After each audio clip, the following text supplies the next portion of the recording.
नमस्कार विद्यार्थियों, आप सभी का बहुत बहुत स्वागत है हिंदी व्याकरण की इस वीडियो में। आज की इस वीडियो में हम समास का अध्ययन करेंगे। समास का अध्ययन करने वाली वीडियो का यह पहला भाग है। आइए जानते हैं कि आज की इस वीडियो में हम समास के बारे में क्या कुछ पढ़ने वाले हैं। स्क्रीन पर आपको एक चित्र दिखाई दिया होगा। तब तक आप सोचने का प्रयास कीजिए कि इस चित्र का अर्थ क्या है। आइए जानते हैं इस वीडियो के विषय बिंदु।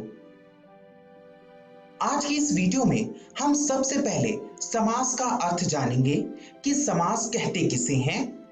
इसके बाद हम संधि और समास में अंतर को समझेंगे। आप सभी ने पिछली कक्षाओं में संधि का अध्ययन किया होगा। हम आज की कक्षा में समास का अर्थ जानते हुए संधि से किस प्रकार समास भिन्न है इसकी चर्चा करेंगे। इसके बाद हम समास के भेदों का अध्ययन करेंगे कि समास के कितने भेद हैं और वे कौन कौन से हैं। विद्यार्थियों, तैयार हो जाइए अपनी कॉपी और कलम लेकर। आइए करते हैं अध्ययन हिंदी व्याकरण के एक विशेष प्रकरण का, जिसका नाम है समास। आप सभी को स्क्रीन पर एक मानचित्र दिखाई दे रहा होगा और स्क्रीन पर दिखने वाला लड़का, जिसका नाम गोलू है, वह अपने स्कूल जाना चाहता है। एक चिन्ह द्वारा बताया जा रहा है कि गोलू का स्कूल मानचित्र में कहां है। विद्यार्थियों, क्या आप गोलू को इस मानचित्र के सहारे स्कूल पहुंचने में मदद कर सकते हैं? आप सभी कौन से रास्ते को चुनेंगे? वह रास्ता जिसमें गोलू को अधिक चलना पड़े या वह रास्ता जिसमें गोलू को सबसे कम चलना पड़े? बिल्कुल स्पष्ट बात है कि अगर आप गोलू के स्थान पर होते तो आप उस मार्ग को चुनते जिस मार्ग से कम समय में स्कूल पहुंचा जा सकता है। इससे सबसे पहला फायदा यह है कि हमारा समय बचेगा। समय बचेगा तो हम कोई और भी काम कर सकते हैं। आप सभी समय का महत्व जानते हैं। और दूसरा, समय बचने के साथ साथ हमारी ऊर्जा भी बचेगी। इस प्रकार जब हम जीवन में कुछ शॉर्टकट्स का प्रयोग करते हैं तो उससे समय और ऊर्जा की बचत होती है। इस प्रकार के शॉर्टकट्स भाषा में भी होते हैं। आइए जानते हैं वो कौन कौन से शॉर्टकट्स हैं। स्क्रीन पर आप एक राजा का महल देख रहे हैं। इसको व्यक्त करने के लिए आप यह कहेंगे कि वह राजा का महल है। और इसे अगर आप मुझसे कहें कि आप कैसे व्यक्त करेंगे, तो मैं कहूंगा कि वह राजमहल है। अब आप देखिए, मैंने राजा का महल शब्द के स्थान पर राजमहल का प्रयोग किया है ना। राजा का महल और राजमहल, इन दोनों वाक्य में छोटा वाक्य कौन सा है? अगर आप सभी यह सोच रहे हैं कि छोटा वाक्य वह राजमहल है, तो वह बिल्कुल सही उत्तर होगा। अब आप देखिए, दोनों में एक ही शब्दों का प्रयोग हो रहा है, एक जैसे लगभग शब्द हैं और एक ही भाव की अभिव्यक्ति हो रही है, यानी अर्थ भी एक ही जैसा आ रहा है। पर अंतर इतना है कि लिखते और कहते समय स्थान की भी बचत हो रही है, समय की भी बचत हो रही है। और स्थान और समय की बचत हो रही है, इसका अर्थ यह है कि ऊर्जा की भी बचत हो रही है। इस प्रकार जो समास है वो भाषा का एक शॉर्टकट है, जहां पे हम दो या दो से अधिक शब्दों को मिलाकर शॉर्ट कर देते हैं। आइए अब हम समास की परिभाषा जानते हैं। समास सम, अस और ध प्रत्यय से मिलकर बना है, जिसका अर्थ है समीप समीप बैठना। समीप समीप बैठने से जो वाक्य विन्यास है वो संक्षिप्त हो जाता है। इसीलिए समास को हम संक्षिप्तीकरण का एक प्रकार भी समझ सकते हैं, एक प्रक्रिया भी समझ सकते हैं। इस प्रकार समास की परिभाषा यह बनेगी कि परस्पर संबंध रखने वाले दो या दो से अधिक पदों के मेल को समास कहते हैं। पद क्या होते हैं इसका अध्ययन हम पहले ही कर चुके हैं, यानी वाक्य में प्रयुक्त शब्द जो आपस में संबंधित होंगे वो जब एक साथ मिल जाएंगे तो उस प्रक्रिया को हम समास कहेंगे। स्क्रीन पर आप राजा का महल और राजमहल उदाहरण देख सकते हैं। राजा का और महल ये दोनों आपस में संबंधित हैं, इसी को मिलाकर एक शब्द बना दिया गया है, एक पद बना दिया गया है जिसे हम राजमहल कह रहे हैं। और इससे क्या हुआ है, इससे संक्षिप्तीकरण हो गया है, इसीलिए यह समास की प्रक्रिया के अंतर्गत आता है।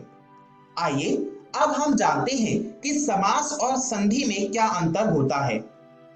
आप सभी ने संधि का अध्ययन पिछली कक्षाओं में किया होगा। संधि की परिभाषा इस प्रकार है कि वर्णों के मेल को संधि कहते हैं, वहीं समास शब्दों के मेल को कहते हैं। आइए कुछ अंतर और जानते हैं। संधि में परस्पर दो वर्णों के मेल से जो परिवर्तन होता है उस मेल को हम संधि कहते हैं, संहिता भी कह देते हैं कभी कभी। तो यहां पर आप देखेंगे कि वर्णों का मेल हो रहा है, यानी जो भाषा की इकाई है, सबसे छोटी इकाई वर्ण, उसका मेल हो रहा है। वहीं एक उदाहरण से इसे समझने का प्रयास कीजिए, जैसे सु धन आगत। अब यहां पर देखिए दो वर्णों का मेल हो रहा है, सु का उ और आगत का आ। तो सु धन आ मिलकर हो गया व, इस प्रकार बना स्वागतम शब्द बना। तो ये हुआ संधि। अब समास के बारे में जानते हैं। समास सम अस धा प्रत्यय से बना है ना, जिसका अर्थ होता है समीप बैठना। इसकी चर्चा हमने की।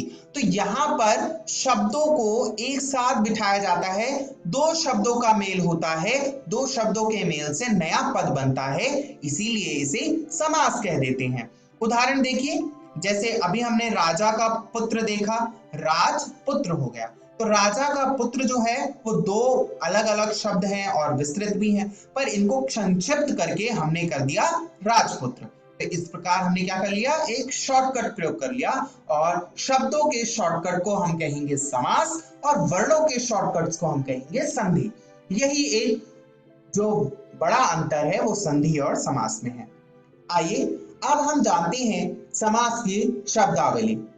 समास को समझने के लिए उसकी कुछ शब्दावलियों को समझना बहुत ही जरूरी है। जैसे गणित में पारिभाषिक शब्दावलियां होती हैं, उसी प्रकार व्याकरण में भी पारिभाषिक शब्दावलियां होती हैं। आइए जानते हैं।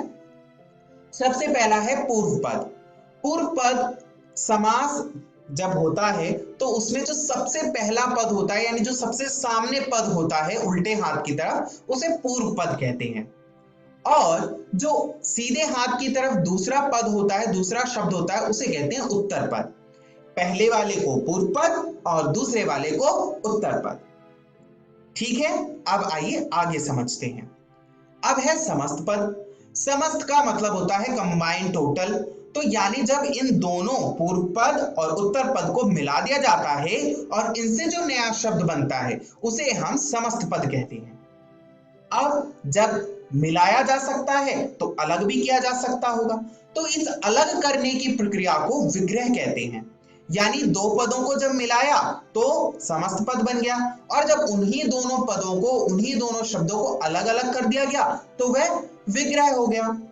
आइए अब इसे एक चित्र के आधार पर समझते हैं उदाहरण सहित। जैसे राजा का महल, आप उदाहरण ले लीजिए। राजा पूर्व पद है, महल उत्तर पद है, और राजमहल जो है वो समस्त पद है ना। राजा का महल बन गया राजमहल, और जब हम इसको अलग अलग करेंगे तो वो विग्रह कहलाएगा, है ना।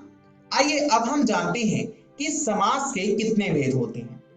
अब तक हम समास की परिभाषा समझ गए कि शब्दों के मेल को समास कहते हैं, और हमने समास की शब्दावलियों को सीख लिया, है ना, कि समस्त पद, पूर्व पद, उत्तर पद और विग्रह क्या होते हैं। आइए अब इसके भेदों का भी अध्ययन कर लेते हैं। समास के 6 भेद प्रमुख माने गए हैं। सबसे पहला है अव्ययी भाव समास, दूसरा है तत्पुरुष समास, तीसरा है द्विगु समास, चौथा है द्वंद्व समास, पांचवा है कर्मधारय समास और छठा है बहुव्रीहि समास। विद्यार्थियों, आप इन समासों की वर्तनी का अवश्य ध्यान रखिए। द्विगु और द्वंद्व लिखते समय हमेशा थोड़ी कंफ्यूजन होती होगी, तो इसीलिए ध्यानपूर्वक इन शब्दों को देखिए, इनकी वर्तनी याद कीजिए, क्योंकि इनकी वर्तनी ही आपको बताएगी कि किस प्रकार इन समासिक भेदों में अंतर है। विद्यार्थियों, मुझे आशा है कि आज के जो विषय बिंदु हैं आपको वह पूरी तरह समझ आ गए होंगे। आइए जानते हैं कि आज की इस वीडियो में हमने क्या सीखा। आज की इस वीडियो में हमने जाना कि समास क्या होता है, समास का अर्थ क्या होता है। हमने जाना कि दो या दो से अधिक शब्दों के मेल को समास कहते हैं और समास के कितने भेद हैं यह भी हमने जाना कि समास के 6 भेद हैं। अव्ययी भाव समास, तत्पुरुष समास, द्विगु समास, द्वंद्व समास, कर्मधारय समास और बहुव्रीहि समास। इसके साथ साथ हमने संधि और समास में अंतर भी समझा। संधि वर्णों के मेल को कहते हैं और समास शब्दों के मेल को कहते हैं, यह भी हमने जाना। विद्यार्थियों, मुझे आशा है कि आपने सभी विषय बिंदु को अच्छी तरह सीख लिया होगा। अगली वीडियो में हम समास के इन 6 भेदों का विस्तृत अध्ययन करेंगे। आप सभी घर जाकर इन परिभाषाओं को, इन शब्दावलियों को और संधि और समास के अंतर को एक बार समझना ना भूलें, पढ़ना ना भूलें, इसका अभ्यास करना ना भूलें, क्योंकि यह एक बहुत ही महत्वपूर्ण विषय है। इसी के साथ अगली वीडियो में फिर मिलेंगे, तब तक अपना ध्यान रखिए। इस वीडियो को देखने के लिए बहुत बहुत धन्यवाद।